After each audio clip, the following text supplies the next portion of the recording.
हमको निर्दोष साबित करने के लिए आप क्या कह रही हैं दाई माँ? हमको कुछ समझ में नहीं आ रहा। गंगा को संदेह हुआ कि किशोर झूठ बोल रहा है। हमें लेकर वो बस अड्डे पर गई और छोटू को देख लिया हम दोनों ने। गंगा ने प्रताप को फोन किया ये कहने को कि शिव को लेकर बस अड्डे पर आ जाओ। गंगा के कारण ही तुम दोष मुक्त हुए हो शिव। उसे तुम पर भरोसा था इसलिए ये सब किया, लेकिन तुम उस पर विश्वास नहीं कर पाए। बाहर के लोगों की तो बड़ी सेवा करते हो शिव, थोड़ी सूद अपने आसपास के लोगों की भी लिया करो। गंगा को घर से बाहर जाने के लिए तो कह दिया, और मुंह खोलने से पहले एक बार भी सोचा अगर गंगा सही हुई तो? शिव, कभी तुम भी तो गलत हो सकते हो, और इस बार तुम ही गलत हो शिव।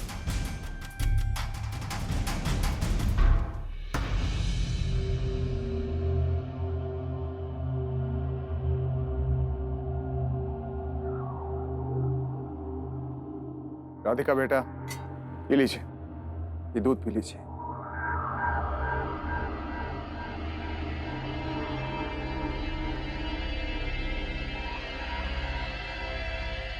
राधिका बेटा, आप बोले कि गंगा आपको वो भंडार घर में बंद कर दी। हाँ। कितना देर बंद की? 1 घंटे तक। 1 घंटा? लेकिन अभी कुछ देर पहले तो आप बोली थी कि 2 ही घंटा। अच्छे से याद नहीं है, वहाँ पे घड़ी नहीं थी ना। 1 घंटे, 1-2 घंटे ही होंगे। तो फिर आप चिल्लाए काहे नहीं? सोचिए अगर आप चिल्लाते तो कोई ना कोई तो आपका आवाज सुनता और आपको बाहर निकाल लेता। कहा 1-2 घंटे अंदर ऐसे ही बैठे रहे और फिर सांप को देखने के बाद चिल्लाए? उन्होंने मुझे बंद कर दिया था ना, तो बंद करने से पहले कहा था कि अगर मैंने किसी को भी कहा तो वो मुझे और बड़ी सजा देंगी। इसलिए ये देखो, मेरे हाथ में निशान पड़ गए। चलिए काम करते हैं, हम जाते हैं और आपके लिए दवाई लेकर आते हैं। वो कहे ना 3-4 दवाई को मिलाकर पिएंगी ना तो एकदम में सही हो जाएंगे, निशानों भी चला जाएगा। नहीं पापा, मैं ठीक हूँ। अभी मुझे दर्द नहीं हो रहा और सुबह तक तो मैं एकदम ठीक हो जाऊंगी।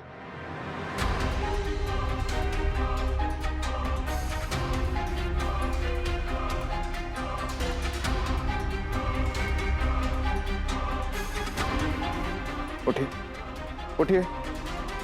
आई,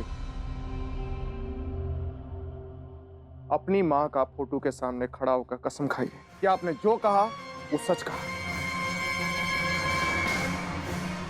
नहीं पापा, प्लीज ऐसा मत कीजिए। काहे? आप झूठ बोल रही हैं क्या? खाइए, कसम खाइए। राधिका, सच बताइए क्या है?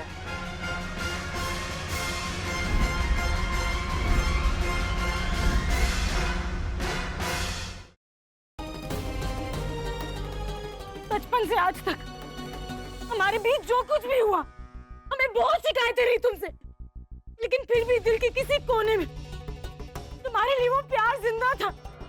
और अब सब खत्म हो गया सागर, सब खत्म हो गया। सुना तुमने? तुम्हारे लिए हमारे दिल में उस प्यार ने दम तोड़ दिया आज। अब हमारे दिल में तुम्हारे लिए सिर्फ नफरत ही नफरत है और कुछ नहीं है। अरे बेटे, तुम्हारा दिमाग खराब हो गया? बिना डॉक्टर साहब से पूछे तुमने दवा कैसे दे दी? ये क्या कर रहे हो बेटा? तुम्हें पता है कि वो माँ बनने वाली है, और इस तरह से कोई उल्टी सीधी दवाई दे दोगे तो लेने के देने पड़ सकते हैं बेटा। आप लोग परेशान मत होइए, अब टेंशन वाली कोई बात नहीं, लेकिन हाँ, आगे से इनका ध्यान रखिएगा। शुक्र है संतोषी माँ का कि हमारी बहू ठीक है।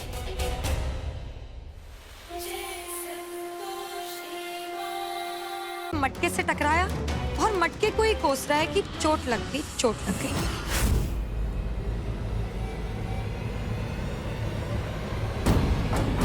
चल यहां से।